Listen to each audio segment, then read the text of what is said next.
గురుదేవ పాహిమాం గురుదేవ రక్షమాం. వశిష్ఠరామ సంవాదము. శ్రీరాముడు. మనోవృత్తులు అశాంతి. ప్రపంచములో వాస్తవమైన మనశ్శాంతి కలిగించే వస్తువులు ఏమి ఉన్నాయి? ఈ జనులు వ్యర్థ జీవనులగుచున్నారు. ఈలోగా మృత్యువు వచ్చి వడలిన శరీరమును నోట కరుచుకుపోతోంది. ఈ జీవుడి ఆయుష్ తరిగిపోతోంది కదా. ఇప్పటి వరకు స్వస్వరూప విషయమే నేను గ్రహించినదేమిటి?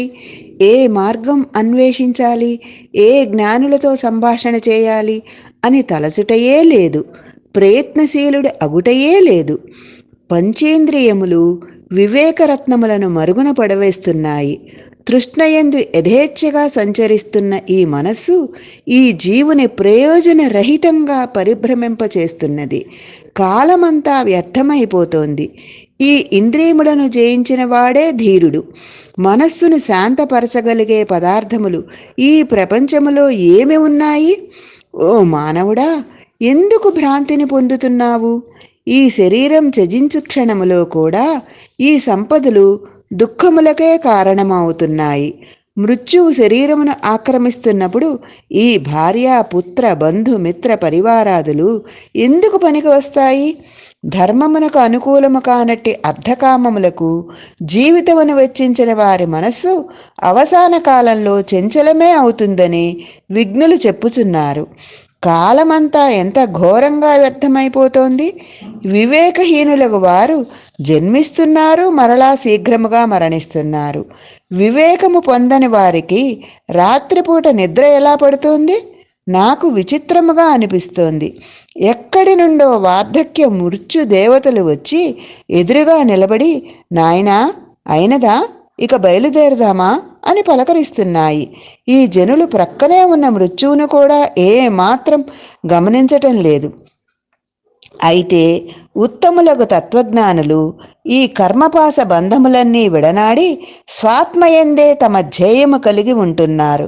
కనుక వారి ఉత్తరోత్తర జన్మలు ప్రశాంతము, ఆనందము, బంధరహితము అయినట్టి ఆత్మానుభవం వైపే సంధింపబడి ఉంటున్నాయి.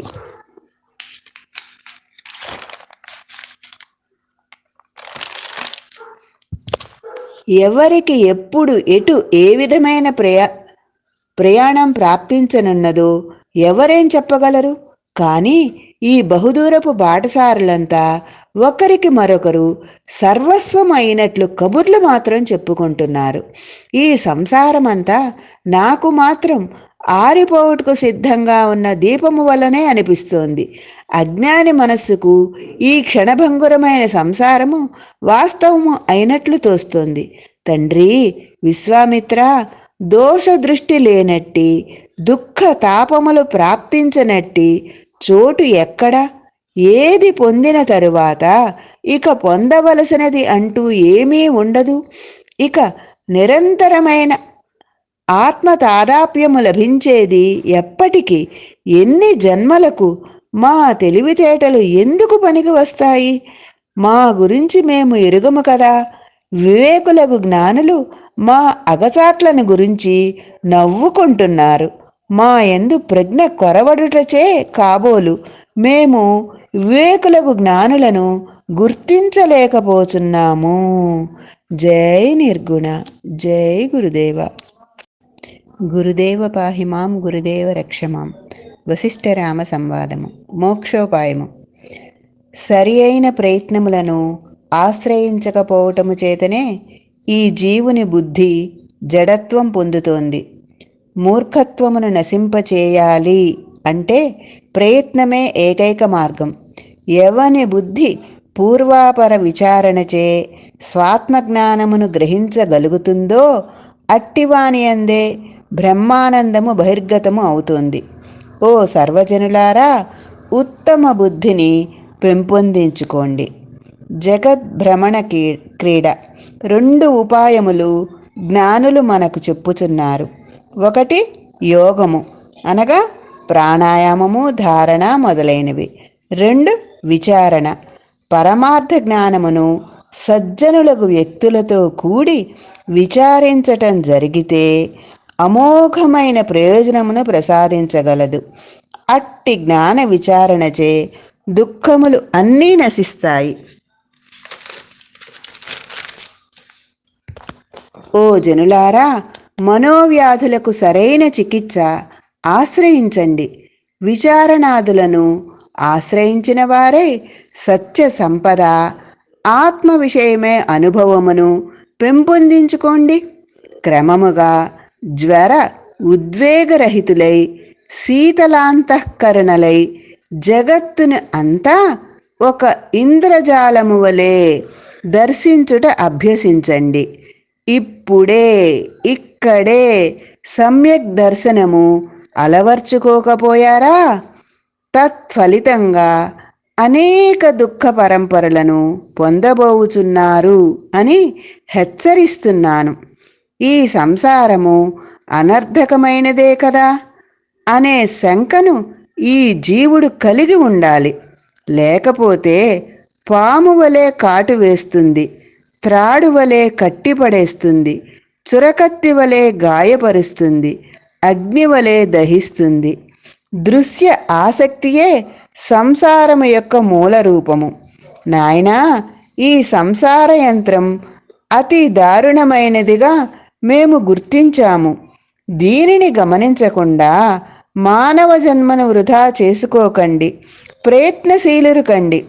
కొందరు మహనీయులు స్వస్వరూపం విషయమై సత్యము ఏదో ఉన్నది అని గుర్తించి అత్యంత ప్రయత్నశీలురై ఆ సత్యమును గ్రహిస్తున్నారు. సత్యాసత్యములను, నిత్యానిత్యములను గ్రహించాలి. కొందరు వివేకులు జ్ఞానము అను కవచమును ధరించియుండుట చేతనే సంసార పీడనం ప్రాప్తిస్తున్నా ఆనంద చిత్తులై సంచరిస్తున్నారు. అందుచేత రామచంద్ర, మోహము అనుదానిని ఎట్లాగైనా సరే క్షీణింపజేయబడాలి. అందుకు జ్ఞానోదయమే ఉపాయము. జ్ఞాన ప్రభావం చేత స్వాత్మతత్వము స్వయముగానే ప్రకటితం కాగలదు. ఈ హృదయాకాశమునందే స్వాత్మాకాశము పరిడవిల్లుతుంది. అట్టి స్థితిలో ఈ జీవునకు ఈ జగద్వ్యాపారములన్నీ లీలగా, క్రీడగానే ఉంటాయి గాని పీడగా కాదు. స్వాత్మ ప్రసన్నము కాగా అప్పుడు పరమశాంతి లభిస్తుంది. అంతఃకరణము బ్రహ్మరసమయమవుతుంది. ఓ రఘునందన, నీవు జ్ఞానివి అగుము. ఆనందమే దీని గమ్యస్థానం.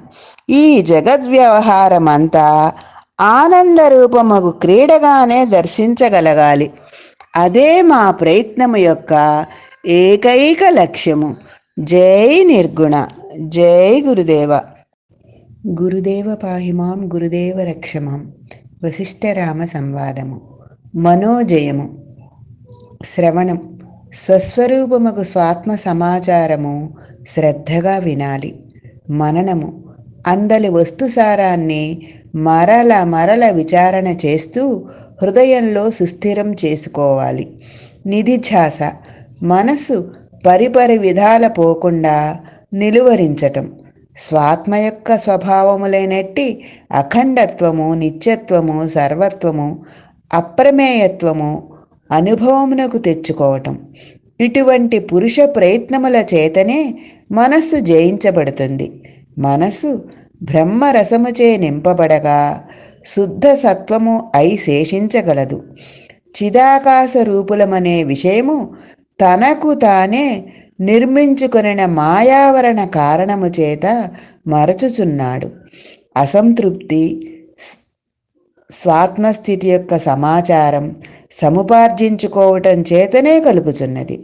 సర్వ అసంతృప్తులకు తొలగించగల కేవలి స్థితి లేక సమాధాన స్థితి విచారణ చేతనే సునిశ్చితం కాగలదు.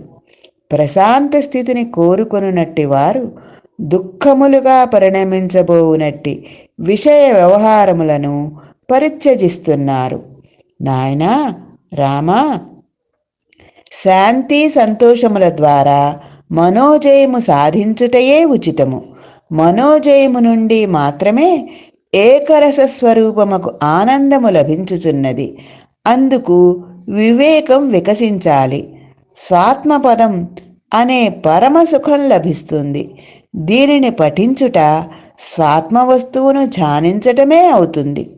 స్వాత్మ విషయమే ఎరుకగలవాడు ప్రపంచంలో ఏదో నేను పొందలేకపోయానే అనే రుగ్మత కలిగి ఉండడు.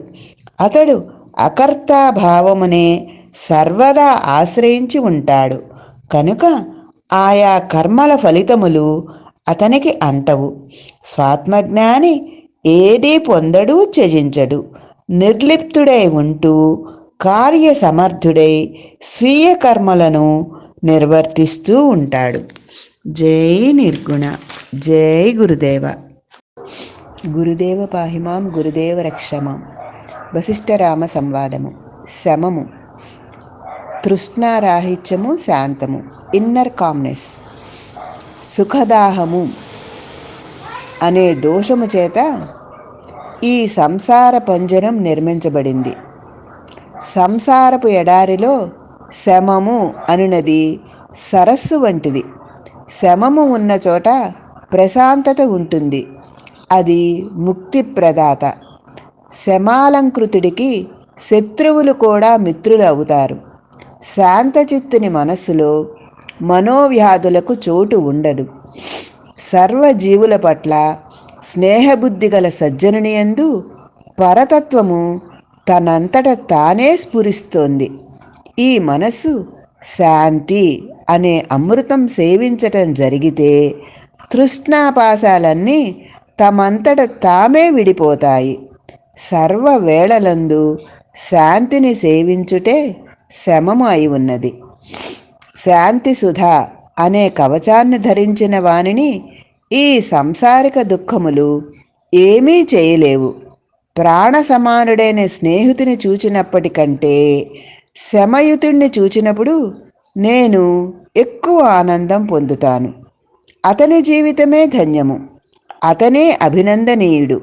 మరి శమయుతుడు ఎట్లా ఉంటాడు? శుభాశుభ వ్యవహారములు చూడటం జరిగినా, వినటం జరిగినా, స్మరించవలసి వచ్చినా అతడు హర్షము గాని విషాదము గాని పొందడో అతడే శమయుతుడు. సర్వభూతముల పట్ల సమము అయినట్టి దర్శనము కలిగి ఉంటాడు. అట్లు ఉండుటయే సమము యొక్క పరాకాష్ట. వ్యర్థ ఆవేశము, ఆవేదన వంటివి పొందడు. అకర్తృత్వ భావనచే దేనియందు కూడా స్థితుడు కాకుండానే ఉంటాడు. సుషుప్తితో సమానమైన స్వస్థతను, శాంతమును అన్ని వేళల అన్ని పరిస్థితులందు కలిగి ఉంటాడు. అతని దృష్టి సకల జీవుల పట్ల అమృత ప్రవాహం వలె మధురంగా సర్వ సమానత్వంతో ప్రసరితమవుతూ ఉంటుంది. అతడు సర్వదా సర్వవేళలా శీతల అంతఃకరుణుడై ఉంటాడు. అతడు పరమానందంతో ఈ భూమిపై సంచరిస్తూ ఉంటే భూమాత ఆనంద పరవశరాలవుతుంది. అతని అంతరంగము నుండి అప్రయత్నముగానే పరమానందము అనే కిరణపుంజములు వెలువడుతూ ఉంటాయి. ఓ రామా, శమము అనే ఆభరణం చేకూర్చుకో. దీనిని అవలంబించిన వారు మోక్షము పొందినట్లే. జై నిర్గుణ. జై గురుదేవ. గురుదేవ పాహిమాం, గురుదేవ రక్షమాం. వశిష్ఠరామ సంవాదం. వశిష్ఠ మహర్షి. జ్ఞానం సంపాదించేది ఎట్లా? ఆ దుఃఖ జాడ్యం ఎట్లా తొలగేది? శ్రీ శివభగవానుడు. పరమార్థ వస్తువునందు చిత్తము అనబడే ద్వితీయం ఉండటం అసంభవం. అదెట్లా అంటావా? బీజము ఒక్కటే అయినా అది వృక్షశాఖ, ఫల, పత్ర, పుష్ప వివిధ నామాలతో వ్యవహరించబడుతోంది కదా. బీజములోని రసశక్తియే ఆ విధంగా రూపుదిద్దుకుంటోందని ఎందుకు జ్ఞాపకము ఉంచుకోరాదు? ఎందుకంటే చిత్సారమే అన్నిటా నిండి ఉన్నది. పటిక బెల్లం రుచి గురించి వర్ణన కన్నా అనుభవం మిన్న అన్నట్లుగా వస్తు పరిశీలనాత్మక సాక్షాత్కారం ఒక్కటే సర్వమును స్పష్టం చేయగలదు. తత్వదృష్టితో చూస్తే బ్రహ్మమునందు శక్తి దృష్టికి అభేదమే ఉంటుంది. చిద్వస్తువు నుండి అనగా తెలుసుకుంటున్న వాని యొక్క తెలివి అను స్వరూపము నుండి బయలుదేరుచున్నాయి కనుక వేరైనవి కావు. చిదాత్మ సత్త యొక్క ఉనికి చేతనే దేశ కాల క్రియ నియతి మొదలైనవన్నీ ఆ చిదాత్మకే అనుభవమవుతున్నాయి. అన్నీ చిదాత్మ యొక్క స్వయం కల్పిత స్వీయానుభవములే, చిదాత్మ స్వరూపములే. జలము మరొకటిగా ఉదయించటం అసంభవమే అయినప్పటికీ తరంగం కనిపిస్తోంది కదా, అట్లాగే చిదాకాశమునే తెలుసుకొనబడుచున్నది అని కూడా అంటున్నాము. ఈ జీవుని ఆది మధ్య అంతం కూడా చిదాకాశమే. ఇంకా చెప్పాలంటే ఆయా వాసనల వలన ఆయా వస్తువుల రూపంగా మారుచున్నాడు. ఈ చిదాకాశము అద్వితీయమై ఉండి కూడా తన యొక్క ద్వితీయ సంకల్పము చేత ద్వైతమును గాంచుచున్నది. జై నిర్గుణ. జై గురుదేవ. గురుదేవ పాహిమాం గురుదేవ రక్షమాం.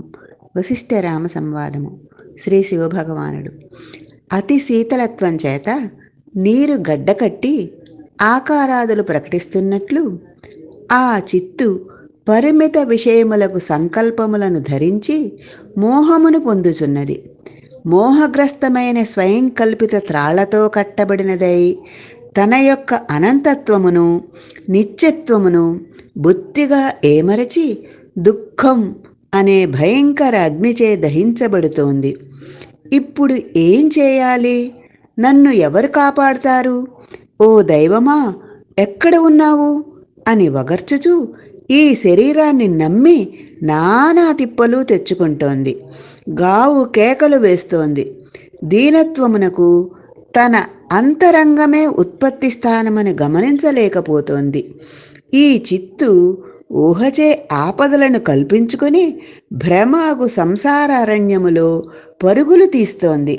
అయితే మహర్షి, ఆ చైతన్యము యొక్క కూటస్థ విభాగం నిశ్చింతగా ఎక్కడ ఉండాలో అక్కడే ఉన్నది. వశిష్ఠ మహర్షి, మరి దీనికి ఉపాయం ఏమిటి స్వామి? జీవునికి దుఃఖాలు తొలగేది ఎట్లా? శ్రీ శివభగవానుడు అసలు విషయము విశదీకరిస్తాను, విను. పాషాణంలో తైలం ఉంటుందా? చంద్రునిలో నలుపు ఉంటుందా? సూర్యబింబానికి వాస్తవానికి ఉదయాస్తమానాలు ఉన్నాయా? ఆకాశానికి అడ్డు అవదలు ఉంటాయా? అట్లాగే చైతన్యానికి దృశ్య దర్శనాలు కానీ కర్త కర్మ కారణాలు కానీ లేవు. చైతన్యమునందు నేను నీవు అతడు అను భేదములు అసంభవం. సూర్యమండలంలో రాత్రి అనేది ఎలా సాధ్యం? అటు ఆకాశాన్ని చూడు, సర్వే సర్వత్రా విస్తరించి ఉన్నది. అగ్ని వాయు భూమి జలముచే ఆకాశం ఖండితము అవుతోందా? లేదు. ఆకాశం సర్వదా దేనికి సంబంధించక తనయందు తానే కేవలం తన యొక్క స్వచ్ఛభావమున వెలైచున్నది.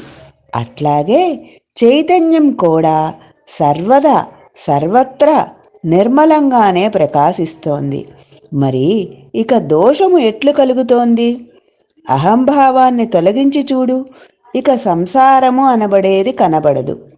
శివ చైతన్యము మొట్టమొదట ఎట్లా ఉన్నదో ఇప్పుడు ఎప్పుడు అంతటా అట్లే ఉన్నది. ఇక వగచటము దేని కొరకో చెప్పు. ఈ జీవుడు తత్వమును వింటూ కూడా అహంభావమును తొలగించుకోకపోయాడా? ఇక ఇందులో చిక్కుకోవటము చేత కథ మొదటికి వస్తుంది.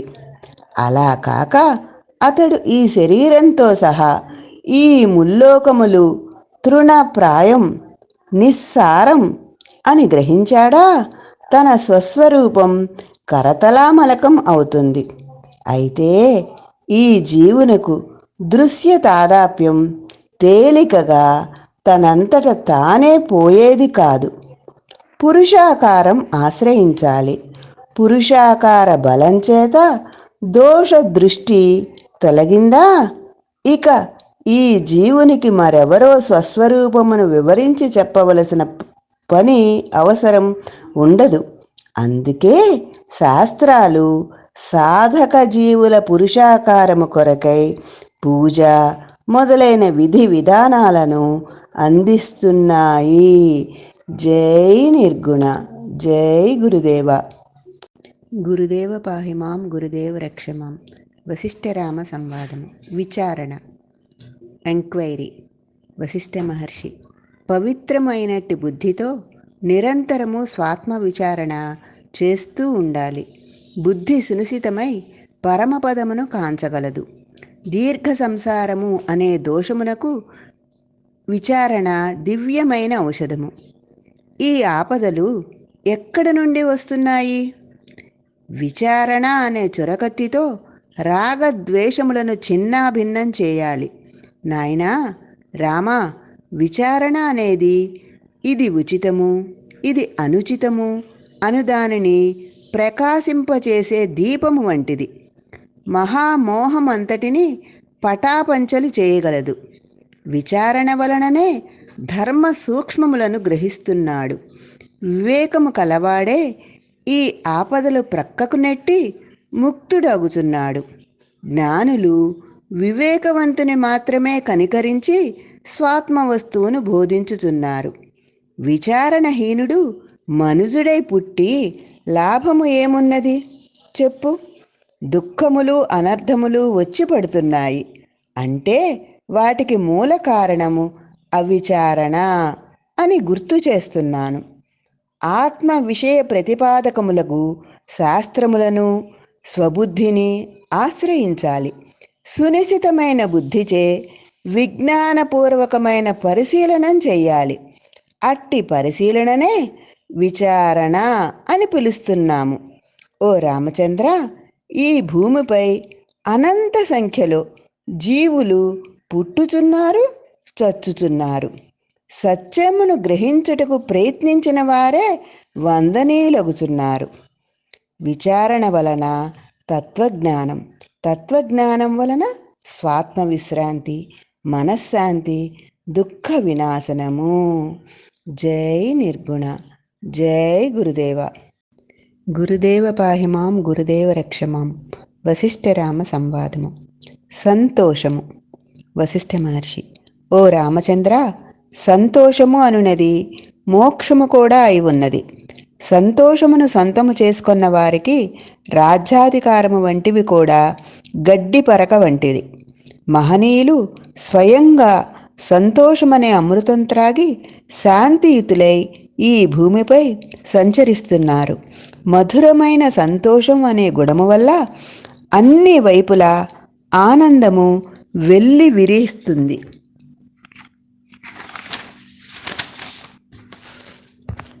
సంతోషం అంటే ఏమిటి? ప్రాప్తించని వాటి గురించి వేదన చెందక, పొందిన వాటి గురించి తబ్బుబ్బి కాక, సుఖ దుఃఖములకు అతీతుడై ఉండేవాడే సంతుష్టుడు.